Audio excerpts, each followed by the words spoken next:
Mga kapuso, it's Bees Talk Time. Ngayong umaga ating makakasama ang isang local rapper from Zamboanga City. Walang iba kundi si RK June. Good morning, RK, and welcome sa At Home with GMA Regional TV. Kamusta? Yo, magandang umaga sa lahat ng kapuso. Taymang Hood. Ayos lang po. RK, bago mo ipamalas ang iyong angking galing sa pag-rap, of course, gusto muna namin malaman paano ba nagsimula ang karera mo? Paano mo na-discover na may talento ka pala sa pag-rap?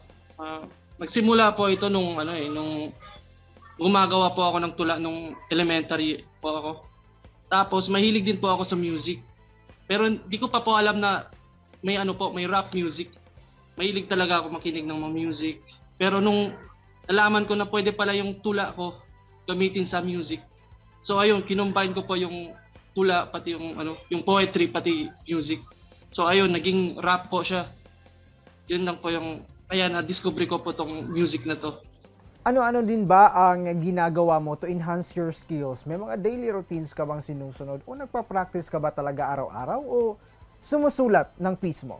Opo, nagpa-practice po ako araw-araw, mga 5 minutes a day. Pero pag sumusulat po ako ng bagong song, ito po yung pag pumapasok sa utak ko yung lyrics, doon na ako sumusulat. Pero pag walang pumapasok, edi gawin ko muna yung mga trabaho ko sa bahay or sa business. Yun lang po yung ginagawa ko araw-araw. Siyempre, hindi din mawawala ang mga challenges all throughout your journey. Can you share it with us?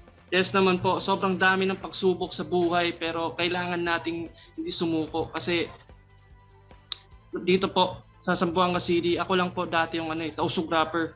So ayun po, yun yung pinagtatawanan po ako ng mga kapwa ko pero hindi ko pa yun hindi ko inisip or hindi ko pinakinggan yung mga nila sa akin, discrimination or anumang kritisismo. Tinuloy ko pa rin tong music na to. So yan po. Ano din ba ang most memorable o unforgettable experience mo sa journey mo as, pagra-rap?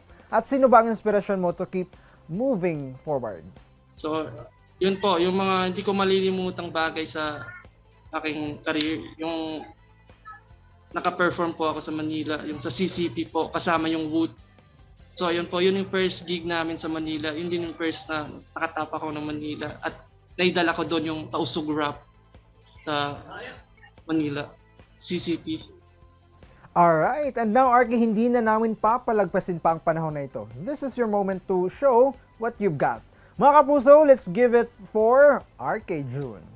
Yeah, sana mahalata at malaman mo, mahirap naman sapat pag mataas sa pangarap nila talaga abot na apakan to, na pagtanto, parang hagdanan, bagamat gapang sa patapakan sa pagsak mo, di mo na kailangan pa nabilis, sugunado pa masyado para maboto o manalo sa pagtakbo, ha? Yup, nakalukot, dahilan sa gawa nakakalungkot, kapiranggot, puruhang nalaban lumalabas sa malaki na ulo mo nakakautot, lobo ba yan, parang mapirang, gapang sa katamaran, todo na yan, lala mapili sa kanyang haliga, pero kasamaan, tok, hang nasa na itong adik sa tulog, pero panik sa bubog, ito balik na hubog, medyo lapit sa bubog, rapapapam, nakadagan ang karahasan ng katatagan, yan tipong langit na hulog, malaman na balak ang kabaliktaran na kalaban, di gusatin mandurog.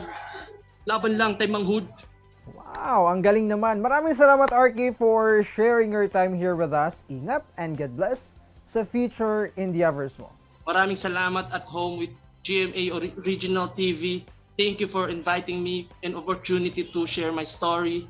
Salamat, Taymang Hood. Kapuso. Yeah. Alright. Mga kapuso, tutok lang. Mubalik pa ang At Home with GMA Regional TV. Kini ang At Home with GMA Regional TV.